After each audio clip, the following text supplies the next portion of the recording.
6 coisas inacreditáveis sobre a aviação nos anos 1950. Os anos 1950 são considerados a era de ouro da aviação, já que foi quando as primeiras empresas aéreas ganharam o mercado e também quando andar de avião era algo bem diferente do que hoje em dia.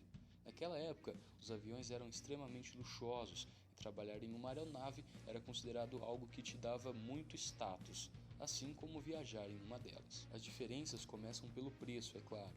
Com todo o luxo que os aviões ofereciam, os preços cobrados pelas passagens eram bem maiores do que hoje.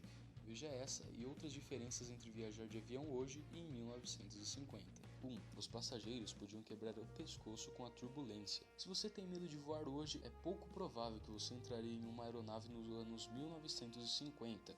Isso porque os primeiros aviões comerciais, além de barulhentos, também eram muito mais instáveis. Por causa disso, as turbulências eram tão fortes que poderiam quebrar o pescoço de alguém. Além disso, o cinto de segurança e o interior do avião não ajudavam quando o assunto era segurança. Para você ter uma ideia, a primeira classe era separada da classe econômica por uma divisória de vidro que poderia quebrar facilmente em momentos de turbulência. 2. A classe econômica era como a executiva. Os passageiros que voavam na classe econômica tinham espaço e conforto de sobra, assim como as pessoas que voavam na parte da frente do avião hoje em dia. 3. Voar era bem mais caro. Passagens de ida e volta para distâncias curtas como de um estado a outro dos Estados Unidos chegavam a custar mais de $1.000, reajustando para valores atuais. O voar era tão luxuoso na época que os passageiros ganhavam cartões postais assim que embarcavam para poder contar para todo mundo como era incrível a experiência de voar. 4. Havia serviço de bordo gourmet para todo mundo. Ao contrário do que acontece hoje em dia, o serviço gourmet não era exclusivo para a primeira classe.